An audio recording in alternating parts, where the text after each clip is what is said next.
What's up, guys? I'm starting a new video series on Wolverine, and the reason I'm doing this, and you can kind of call it a respect video, if you will, because Wolverine is considered by a lot of people to be overrated, and I actually believe that's a little untrue. He can tend to be overrated by some people. More often than not, however, Wolverine is underrated. So I'm going to talk a little bit about his powers, abilities, and skills. In this first video, I'm going to discuss Wolverine's healing factor, adamantium skeleton, and overall resilience. And then in follow-on videos, I'm going to talk about his strength, speed, and fighting ability as well. As most comic book fans know, Wolverine is a mutant, and one of his primary mutant abilities is his mutant healing factor. His mutant healing factor allows him to heal from wounds. Calling it a healing factor is almost false, because what Wolverine's abilities do is allow him to regenerate from wounds completely. So he doesn't just heal in the normal way a human body heals, with scar tissue and that sort of thing. Wolverine's body regenerates tissue completely as if the attack or wound never happened. This ability affects his entire body as well. He regenerates organs, skin, hair, everything at a far accelerated rate than humans. Even saying that is not really doing it justice. His healing factor is so quick that he can regenerate his entire body in a few minutes. And I'll get into that a little bit more as we go through the video. But yes, all the hair, skin, and soft tissue of his body, Wolverine can regenerate that in just a few minutes and be back into a fight after an attack that would normally kill a regular human being. In addition to Wolverine's healing factor, his bones were coated in a metal called adamantium. In the Marvel Universe, adamantium is the hardest metal that exists. And I did a video on adamantium, and I'll leave a link behind for that. So we're not going to get super deep into it. However, it's important to note that because of the adamantium coating Wolverine's bones, his entire skeleton is essentially indestructible. So his healing factor and his adamantium skeleton are kind of things that people know about and accept without much issue. Where a lot of people make mistakes when it comes to Wolverine is underestimating his resilience. His mutant abilities also give him enhanced resilience overall. So Wolverine can take a lot of damage due to the fact that his bones can't be broken because they're coated in adamantium, and he can recover from light wounds during combat completely due to his healing factor. However, where a lot of people make a mistake is the fact that Wolverine can also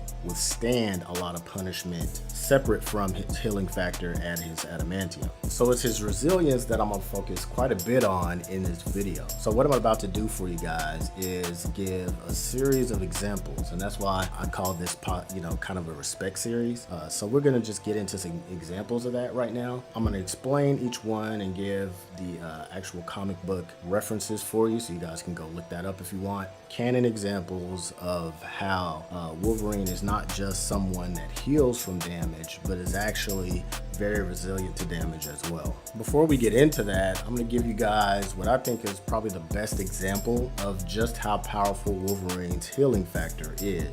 Now, Wolverine has survived a lot through his healing factor. I know of at least 2 examples of him surviving nuclear explosions, but I think this example here is probably the best example because it actually shows his healing without a break in time in the story. Wolverine was tasked to bring Nitro in. Nitro is a mutant villain that was the cause of the sparking off the Civil War event. His abilities are that he can detonate his body and reconstitute it, so he can literally blow himself up and move on. His powers had been enhanced by a special drug that amplified mutant abilities, and therefore the detonations that he could execute with his body were far more powerful, were on the level of a nuclear explosion almost. So Wolverine is sent in to capture Nitro. He goes in with this strike team and Nitro detonates himself. What's interesting about this story is after detonating himself, Nitro stands nearby and makes a phone call. The effects of Nitro's detonation literally removes all soft tissue, organs, eyes, everything from Wolverine's body. So all you have remaining are his adamantium skeleton and of course his brain within his skull. The phone call is very short and the panels actually show the phone call in its entirety. If we were to actually have this conversation that he had while he was on the phone, it would take less than a minute or a minute and a half at most. During this conversation, Wolverine's healing factor recovers enough of his soft tissue that he's able to recover, regain consciousness, and then capture Nitro, all in a short span of this conversation. So we're talking about a minute or minute and a half. Wolverine goes from his adamantium skeleton to he's not completely healed, but mostly healed enough to regain consciousness and capture Nitro. That is probably the best example to me in the comics to date. Yes, you know, surviving the atomic explosions, the various times he's done that is very impressive, but I think this one here is the very best because through him healing and the process of him healing to being functional and fighting shape all happens on panel, so we can gauge just how quickly that happens. All right, so now we'll get into comic book or canon examples of Wolverine's resilience. In this first example from Alpha Flight Special, which is a one-shot Alpha Flight comic, Wolverine and the Alpha Flight are up against the Spider-Man villain Rhino. Anyone who's familiar with Rhino knows that he has super strength, and he also wears a special suit that makes his skin like rock hard. So in this fight, Rhino punches Wolverine square in the jaw. So we have Rhino delivering a blow to Wolverine's jaw.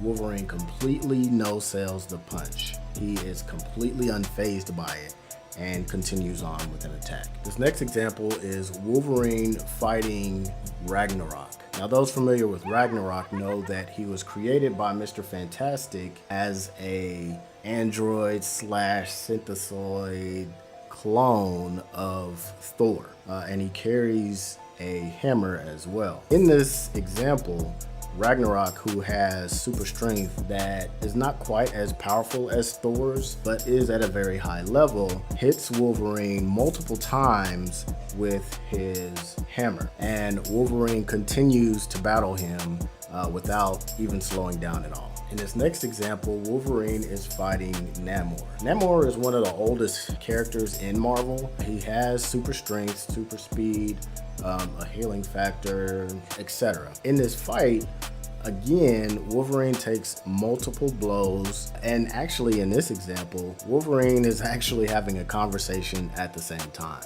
In this one, Namor also hits Wolverine with a massive steel beam, and Wolverine is thrown into a wall and gets right back up. This particular example comes from New Invaders number 6. In this next example, Wolverine is fighting Scar.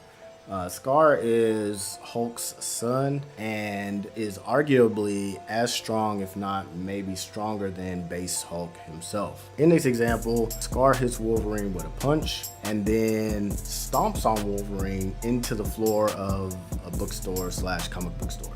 What's kind of funny about this is even though Wolverine is kind of stuck in the floor, he's still talking smack while Scar escapes.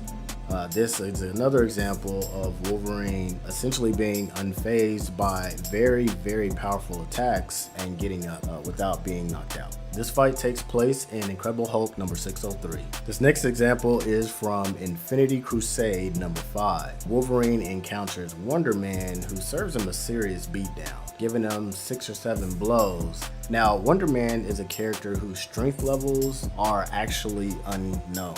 The cap or the peak of his strength has not yet been seen, but he is considered to have Sentry level strength. Sentry being, you know, Marvel's version of Superman. Wonder Man gives Wolverine a series of blows, all of which fail to knock Wolverine out. This next example is from Wolverine Hulk 6 Hours number 4. In this example, Hulk punches Wolverine so hard in the face that it actually rips the skin off of his face, exposing his adamantium skeleton underneath. Again, Wolverine is continuing the fight and even talking crap as he normally does. This is yet another example of a super powerful being, in this example Hulk, failing to knock out Wolverine with a very violent blow. This next example is from Marvel Team Up number 11. So the villain here is Titanus. He is a Skrull who entered into the Super Skrull program and was given an incredible amount of strength, comparable to the Hulk. He also was given a healing factor, so he's very similar to the Hulk in those regards. He comes to Earth and then lays waste to Tokyo. Doctor Strange assembles a team that includes Wolverine, Hulk, She-Hulk, and others to take down Titanus. In this example, Titanus punches Wolverine so hard he launches him 30-40 feet into the air, and then Wolverine falls to the ground. Now, if you'll notice in the panels, Wolverine is not knocked out. He hops right back up from this attack. Moments later, Titanus goes after Hulk, hitting him with a punch and then a knee, and doing so much damage with those attacks that the Hulk is knocked out and reverts back to Banner. In this comic as well, Titanus breaks She-Hulk's arm. So we're talking about a guy who absolutely wrecks the Hulk in 2 attacks, breaks She-Hulk's arm, but the one punch he did give Wolverine failed to knock him out. So I could do this all day, but I'm gonna finish with one last example. So this example comes from the World War Hulk event. Those that are familiar with the event know that essentially what happens here is Hulk is sent by the Illuminati to a distant planet, basically as a way to rid Earth of the nuisance that is Hulk. Hulk crash lands on a planet called Sakaar. While on the planet Sakaar, Hulk is enslaved and forced to fight as a gladiator. He then overcomes his captors, takes over the planet, brings a new era of peace, falls in love, gets married, and his wife becomes pregnant. The ship that sent Hulk to Sakaar explodes, killing his family. Hulk then returns to Earth after having lived through this experience. Because of what happened to him, Hulk is the angriest and strongest we've ever seen him in the comics up to this point. So Hulk goes to the X-Mansion to challenge Xavier, who is an Illuminati member. Now, Xavier wasn't involved with the decision to send Hulk away. However, Hulk has questions for Xavier. In an effort to defend Xavier, Wolverine and the other X-Men attack the Hulk. In this example, Hulk acknowledges that Wolverine is difficult to take down. Now, I want to reiterate the fact that Hulk is the strongest we've ever seen him. You'll see in this example, and we'll count them. It takes Hulk not 1, not 2, not 3, not 4, not 5, but 6 punches to knock out Wolverine. Hulk at his strongest. This, to me, of all the examples I've given, is the best example of Wolverine's resilience in a fight. So I'm gonna go ahead and close out this video, and in closing, I'm just gonna reiterate my point in giving you these examples. Defeating Wolverine is no easy task. Some of the strongest characters that exist in the Marvel Universe have failed to do so. It's taken a lot more damage output to put Wolverine on his back or put him down, which is why I say a lot of people maybe underrate Wolverine rather than him actually being overrated. But let me know what you guys think in the comments below.